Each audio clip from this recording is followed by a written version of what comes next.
Hi there, Starscream here. Just a quick heads up. This is going to be a quick look at one of the worst Transformer episodes ever. In fact, it is the worst Transformer episode ever.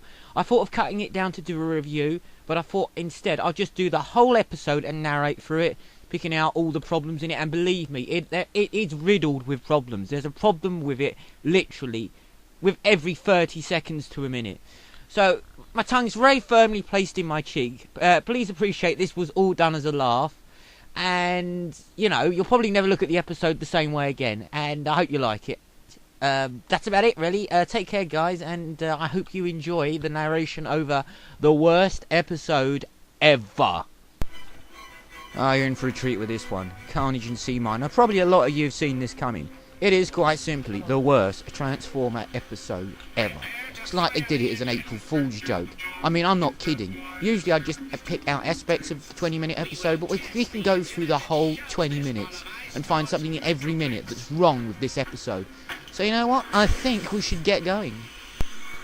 But I am being dead serious when I say it's the worst episode ever. Oh, by the way, feel free to watch the episode as well, but what I'm about to point out in it is a hell of a lot better than the episode, I can tell you that.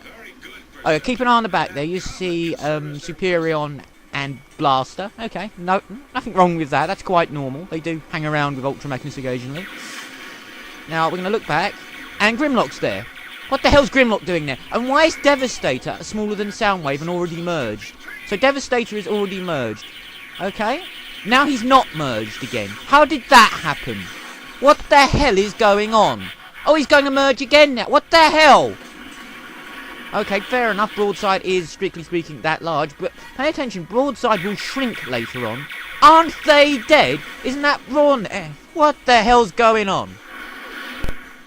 If you're of a nervous disposition, I urge you to look away from this next scene. I'm not kidding you. It's just too Yeah, no, that's just wrong. So very wrong. Why is Galvatron behind Ultra Magnus there? Some fucking continuity. Good God, that's the first minute and a half. Oh, it's like the gift that just keeps on giving this episode, I'm telling you. Bad news, Ultra Magnus. The comet is heading straight for a small planet. Inhabited? Yes. In that case, is it really going to matter? Where did the other Transformers just appear from? Good God. Alright, Superion's... Look how small Broadside was there. He's tiny.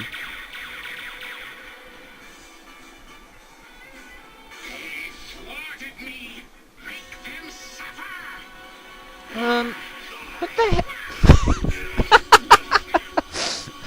Who animated that? Oh dear, everybody sings in falsetto when we get down to the planet. It's quite unpleasant, really.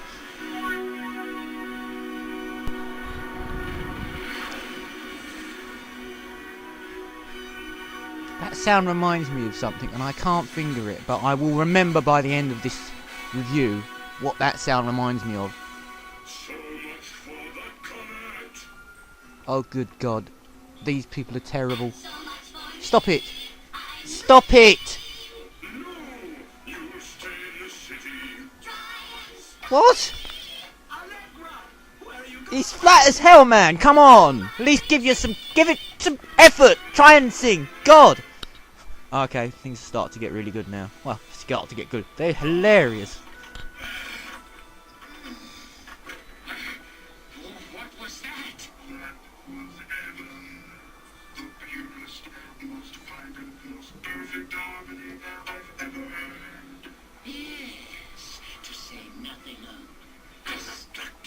Okay.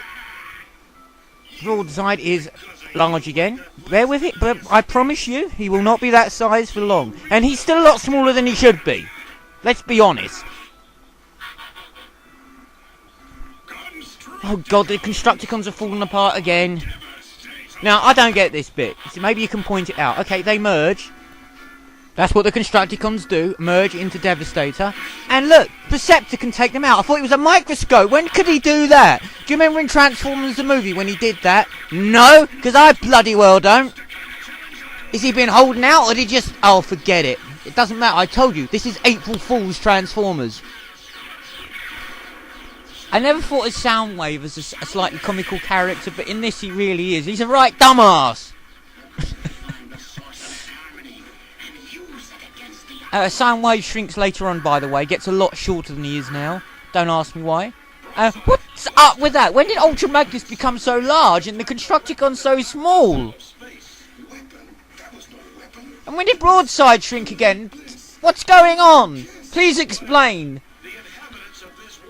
Alright, I really love this bit. Ultra Magnus now, with Broadside, the Broadside who keeps changing size, with Blaster, now Blaster's the same size apparently, are going to jet off and they're going to leave Hotspot and Perceptor behind. That's just a bit uncharitable, unsporting, isn't it? Good God, I'd be pissed off if I was them. What harmonic weapon? You haven't got a clue what you're on about. We haven't got that far in the episode. What, you read the script ahead of time? What sort of smile is that? What's he been up to? He's not just No, don't want to know. Whatever he's been up. Why are they holding hands? God's sake, I've got to see that again. Stop. Okay, I'm not making it up. Look, quite clearly, Galvatron is holding hands with Soundwave. That can mean one of so many things, and I just really don't want to be thinking like that. It's a Transformer cartoon.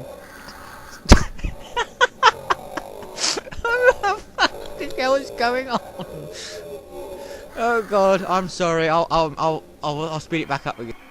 I'm sorry. I seem terribly unprofessional with this today. It's just this episode just really winds me up. It's just I can't believe they made it. Oh, right, let's get back.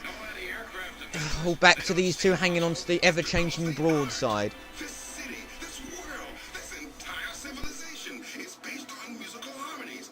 Well, where do we find the band leader? I want to talk to him. Straight ahead is what the harmony said, but with this tune, it's gonna be no snap to rap. Dear God, no snap to rap. Who wrote that? Come on, confess it. Who wrote that?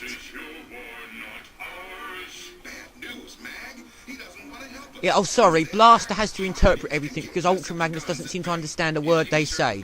Apparently Ultra Magnus now doesn't understand English anymore. For God's sake. Has Ultra Magnus just gone deaf? He just said the same in English, for God's sake. I have no idea. As far as I know, I think Allegra is Gem's missing sister, but we won't go into that now. Soundwave didn't really transform then. He had two motions of transformation, then just was robot mode. Hey, what the hell? So the Decepticons want Allegra on their team. Why the hell not, eh? She's a lot better looking than Soundwave.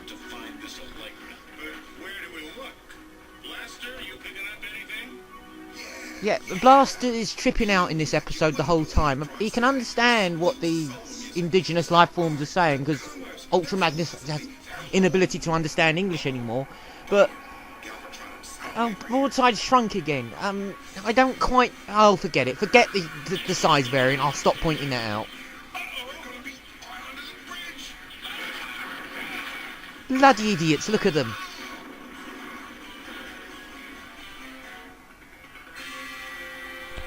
I love that. Ultra Magnus, one of the greatest Autobot warriors ever, has been taken out by a falling bridge.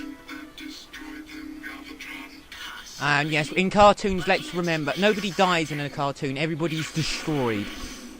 In all fairness, they should be bloody destroyed after that. Let's go on hunt for the hot chick, but let's not hold hands when we get there. Anybody here ever seen Willy Wonka? Look, it looks like the Oompa Loompas there have joined this race of people. Looks like what the Oompa Loompas are going to look like when they grow up. They look really pissed, though. I'm not surprised having to listen to this crap all day, though. Ugh. Apparently their singing helps the Autobots to escape their tomb of bricks and mortar. I don't know why they help them. They hate the Autobots and they think they're interfering. So why did they help them? Why did they just not leave them there? Now they have 5 to deal with instead of just 2. Never mind.